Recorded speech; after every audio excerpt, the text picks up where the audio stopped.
Hello, I'm Evan Brand, functional medicine practitioner and nutritional therapist, talking with you today about the top 7 signs and/or symptoms of low serotonin.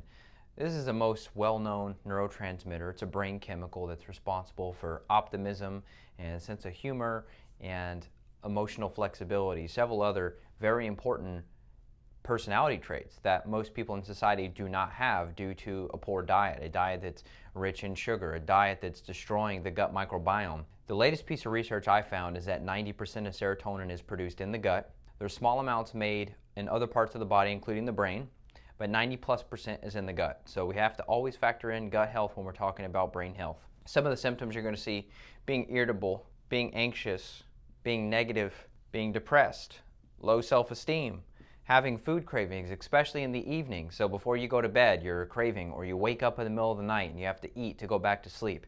That's serotonin. Winter blues, something I dealt with for many, many years until I addressed my gut health. Now, here's the deal.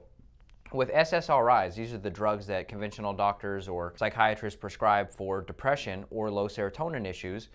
It's only going to work on the 1A receptor. Now, there's this doctor here, Dr. Carhart Harris. There's a new journal that came out in Psychopharmacology that was discussing the different types of receptors in the brain, and the doc said, hey, we may have got it wrong in the past. And what we found is that psilocybin, the active component in mushrooms, medicinal mushrooms, actually activates the S2A receptor, which is the same receptor that SSRIs shut down.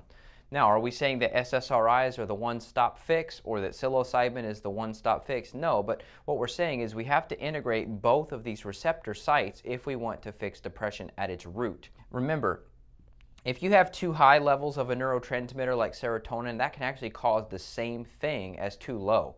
So there's really a sweet spot. You don't want to be here at the bottom end, you don't want to be here at the high end. You want to be right somewhere in the sweet spot in the middle. Because I've looked at a couple pieces of literature.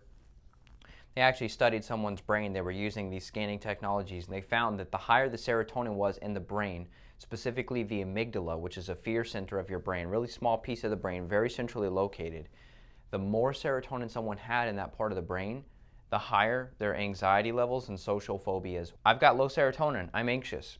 It could be the opposite, it could be too high, especially if you've been supplementing with something too long. So what are the solutions here? Well, one is you got to get tested, right? Because if you've got gut infections like parasites and bacterial overgrowth, we know that 90% of serotonin comes from the gut, so you have to make sure that you do not have infections. If you do, I had parasites, I had bacterial infections in my journey. You've got to make sure that you clear those infections. You got to make sure you dial the diet in, make sure you get rid of gluten, make sure you're eating organic as much as possible, your organic veggies, organic berries, your nuts and seeds, pastured meats. And then lastly, supplements. You can use 5-HTP, 5-hydroxytryptophan. You can start very, very low because you don't want to overdo it. So you could start at something like 50 milligrams, and you could bump yourself up to a maximum of about 300 milligrams. Do this with a qualified professional or a functional medicine practitioner that can advise you on this. But once you get the testing done, especially on an organic acids urine test, you can actually measure the serotonin. You can take a look and see where you're at on that spectrum. If you're too low, you know you need to bump it up. 99% of the cases I've seen, people are at the very, very low end, and that's because they've got a lot of gut issues. So I hope this was helpful. If you want to get your serotonin fixed, measured, fixed, tested, please reach out. I'd love to help you. You can click on screen here. We'll chat soon. Take care. Bye-bye.